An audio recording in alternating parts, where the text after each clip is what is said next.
जय गीता भागवत। श्री सुखदेव बोले, हे राजन, जब आदि निरंकार परमेश्वर की नाभि से एक कमल का फूल पैदा हुआ और उस फूल से ब्रह्मा जी प्रकट हुए, उस वक्त ब्रह्मा जी ने यह बात जाननी चाहिए कि मैं किस जगह से पैदा हुआ हूँ। जब बहुत विचार करने पर भी वे इस भेद को नहीं जान सके, तब वे मन मारकर उसी फूल पर बैठे रहे। इस कथा से यह बात अच्छी प्रकार समझ लेनी चाहिए कि श्री नारायण की माया ऐसी बलवान है कि उस माया के बंधन में बंधकर ब्रह्मा भी उसका भेद नहीं जान सकते। तब अन्य संसारिक जीवों की क्या शक्ति है जो वे परमेश्वर प्रभु की लीलाओं के आदि अंत तथा भेद को समझ सके। अस्तु, उस फूल पर बैठे हुए ब्रह्मा जी ने आकाशवाणी द्वारा श्रीमद् भागवत के मूल 4 श्लोकों को सुना तथा उसी आकाशवाणी के आदेश अनुसार तप करना आरंभ कर दिया।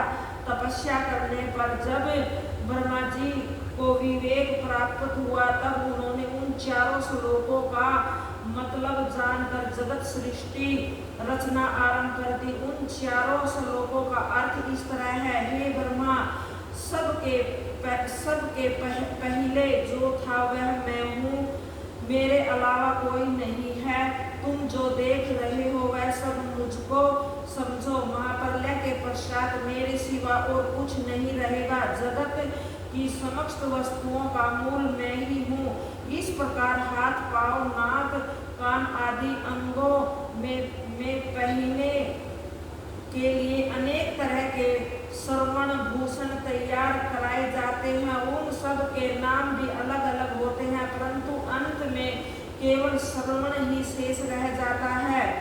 इसी प्रकार मुझे भी जानना चाहिए, मैं अकेला हूँ, परंतु जब मैं अभिलाषा करता हूँ, जब जगत में विविध रूप धारण करके अपने विभिन्न नाम प्रकट करता हूँ, तदनंतर जब मेरी इच्छा अकेले रहने की होती है, तब मैं अकेला रह जाता हूँ। सब जीवों में देखने, सुनने, बोलने तथा विचार करने की जो शक्ति है वह सब मेरे प्रताप से ही समझनी चाहिए। इस तरह आकाश सब ओर घिरा हुआ है, उसी तरह मैं सबसे अधिक सामर्थ्यवान रहकर तीनों लोकों व 14 भवनों को अपने वंश में रखता हूँ।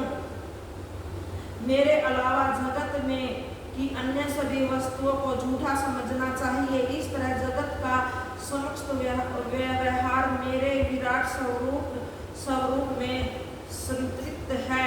इसी तरह सबके शरीर में प्रकाश, ज्योति एवं प्राण मुझको ही समझे। जब तक मेरा वह चमत्कार प्राणी के शरीर में रहता है, तब तक उसमें खाने, पीने, चलने फिरने, बोलने और इंद्रियों का सुख भोगने की शक्ति रहती है। जब मेरा प्रकाश शरीर से अलग हो जाता है, तब वह शरीर मृतक होकर सड़ जाता है। उस वक्त शरीर के लिए कुछ भी नहीं हो सकता। ब्राह्मण, क्षत्रिय, वैश्य और शूद्र, इन 4 वर्णों में मेरा एक सा प्रकाश विद्यमान है। विवेक सृष्टि द्वारा उनमें कुछ विभेद न जानकर सभी जीवों में मेरा एक सा स्वरूप समझना चाहिए। जिस तरह सूर्य का प्रकाश चांदी, सोना, मिट्टी एवं लोहे आदि के बर्तनों में एक जैसा पड़ता है, उसी तरह सब जीवों में एक सा प्रकाश समझना चाहिए। जिस प्रकार एक ही धागे में श्रवण, चांदी, पीतल और काठ के अनेक रंग के अनेक दानों को पिरोने से माला बन जाती है, उसी तरह सब जीव रूपी दानों को अपने में पिरोने वाला धागा मुझको ही समझो। जिस तरह माला का धागा टूट जाने पर दाने अलग अलग बिखर जाते हैं, उसी तरह मेरी इच्छा मात्र पर समस्त सृष्टि का नाश हो जाता है। अतः ब्रह्मा, तुम इस प्रकार मुझे सब जगह प्रगट जानकर जगत की रचना करो। संसारिक माया में फंसने से तुम्हें आनंद प्राप्त नहीं होगा तथा तपस्या करने से तुम मेरा दर्शन प्राप्त करोगे। अतः अपने हृदय में दया रखते हुए सब जीवों का निर्माण करो। इससे ज्ञानी एवं ऋषि मुनि तुम्हारा गुण गावेंगे। इसके निर्माण में तुम्हें कोई भी श्रम एवं दुख नहीं होगा।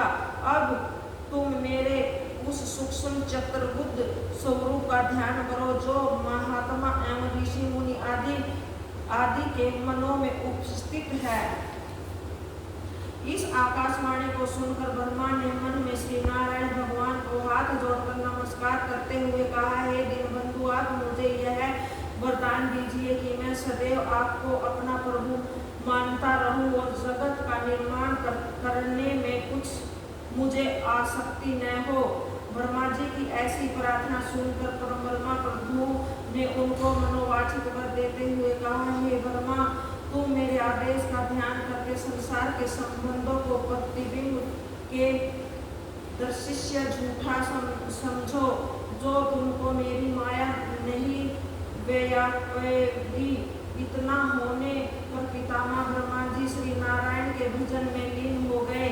इतना वृत्तांत कहकर श्री सुखदेव जी बोले, हे राजन, श्रीमद् भागवत के मूल 4 श्लोकों का अर्थ यही है।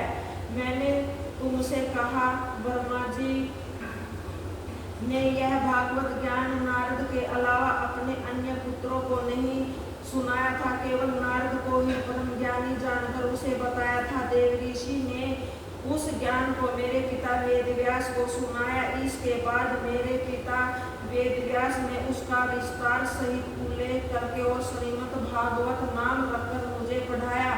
इसी ज्ञान कथा को मैत्रेय जी ने यमुना किनारे बैठकर विदुर को सुनाया था। अब उसी कथा को मैं सुनाता हूँ। हे परीक्षित, जो मनुष्य अहंकार में डूबकर ईश्वर की कथा के महत्व को नहीं जानता, वह इस लोक और परलोक दोनों में बहुत ही दुख उठाता है। जय गीता भागवत।